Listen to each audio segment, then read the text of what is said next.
নমস্কার বন্ধুরা, আমি চন্দ্রা। আপনারা দেখছেন চন্দ্রাস কিচেন। বন্ধুরা, আজকে আমার কিচেনে রয়েছে টক দই ভাপা। তাহলে চলুন বন্ধুরা দেখে নিই আজকে টক দই ভাপা রেসিপি। বন্ধুরা, আমি এখানে 500 গ্রাম দুধ নিয়েছি, প্যাকেটের দুধ। দুধটাকে ফুটে আমি ঘন করে নিয়েছি। এর মধ্যে আমি দিয়ে দেবো 1 কাপ গুঁড়ো দুধ।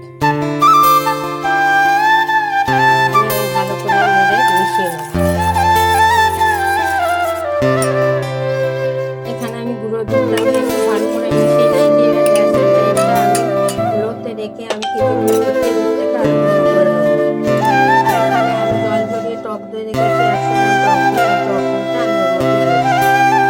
দুধটা আমার খুব ভালো করে জাল দেওয়া হয়ে গেছে। এবার আমি 1 চামচ চিনি দিয়ে দেবো।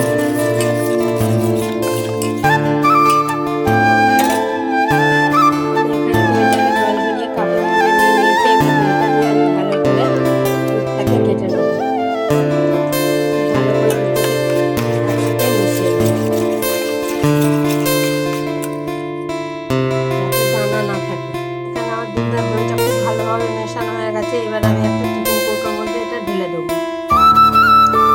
দুধ আর দইয়ের মিশ্রণটা আমি এই টিফিন কৌটোর মধ্যে ঢেলে দেবো।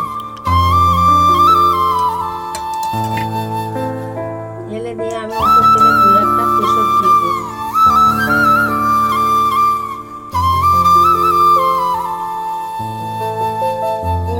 ওই মিশ্রণটা, দুধ আর দইয়ের মিশ্রণটার উপরে কয়েকটা কাজু গ্রেট করে রেখেছিলাম, সেটা দিয়ে দেবো।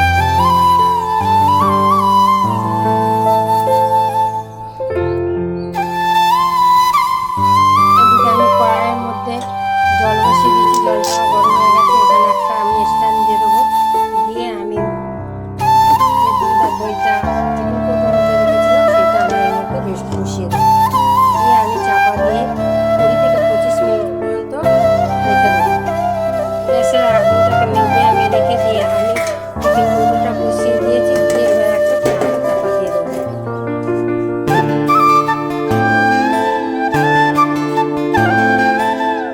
দেখুন বন্ধুরা, 25 মিনিট আমার হয়ে গেলে দইটা ভাপাতে দিয়া।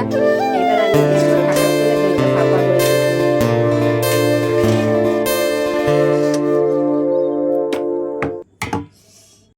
দেখুন বন্ধুরা, দইটা কত সুন্দরভাবে ভাপা হয়ে গেছে। এবার আমি দইটাকে থালার উপরে উল্টিয়ে দেখাবো।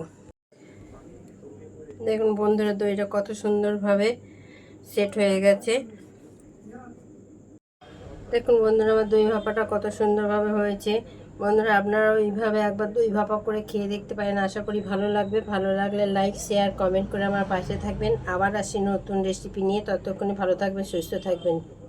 নমস্কার।